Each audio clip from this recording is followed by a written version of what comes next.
evening, viewer. Welcome to our Glory Globe TV. Here's a breaking news. Yes, the Gaza Health Ministry run by Hamas released a list of almost 7,000 names of Gazans it said had been killed in Israeli strikes. This comes a day after the United States President Joe Biden cast doubt on its toll figures. According to the Hamas-run Palestinian Health Ministry, 7,028 people have now been killed in Gaza since its October 7 attacks. French President Emmanuel Macron called for a humanitarian truce in the ongoing state of war in Israel while calling for the protection of Gazan civilians. A humanitarian truce is useful today to be able to protect those who are on the ground who have suffered bombings, Macron said. Macron recognized Israel's right and legitimate wish to fight against terrorism, adding that France was ready to provide our assistance. But Macron pointed to the complete blockade, the indiscriminate bombardment and even more the prospect of a massive ground operation as risks for civilians. The United States on Friday, October 27 composed and also imposed a new set of sanctions targeted of cutting off financing for Hamas. The Biden administration targeted its investment fund and Iranian nationals who allegedly funnel money and support to the group. The Treasury Department has sent two of its top officials to the West Asia and Europe for coordinating a purported effort to prevent Hamas from dodging previous sanctions. We are imposing sanctions on 8 individuals with links to Hamas, including those who have played key roles in facilitating sanctions evasions by Hamas affiliated companies, as well as sanctioning 4 entities for their ties to Hamas and other designated terrorist organizations, U.S. Secretary of State Antony Blinken said. The United States claims that Hamas controls $500 million worth of assets for financing terrorism.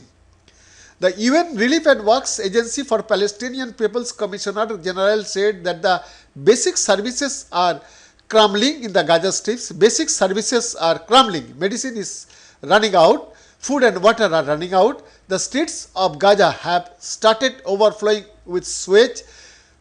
Philippe Lazzarini, UNRWA Commissioner General, said in a press conference.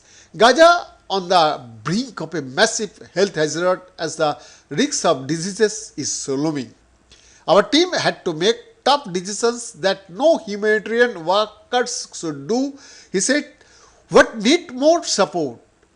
Bakeries, water station, life support machines in the hospital, all this needs fuel to function.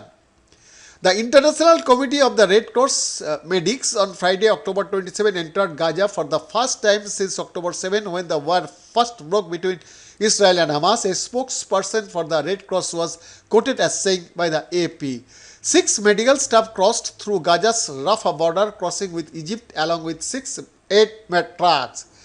Funerals were held on Friday, October 27 for 2 Palestinians killed in Jenin during Israeli army raids. Israeli forces killed 4 Palestinians during raids in the occupied West Bank on Friday, the official Palestinian news agency Wafa said.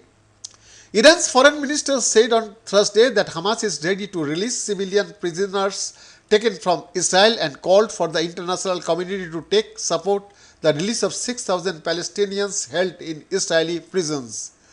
The health ministry in Hamas ruled Gaza said Friday 7,326 people have been killed in Palestinian territory since the eruption of the war with Israel on October 7. The latest death toll includes 3,038 children killed, a ministry statement said, while 18,967 people have been wounded across Gaza. The United Nations said Friday it was concerned that war crimes were being committed in the conflict between Israel and Hamas. We are concerned that war crimes are being committed. We are concerned about the collective punishment of Gazans in response to the atrocious attacks by Hamas, which was amounted to war crimes, UN Human Rights Office spokesperson Rabina Samdasani told a press conference in Geneva. Beyond the report, Glory Globe TV, Delhi, Bharat.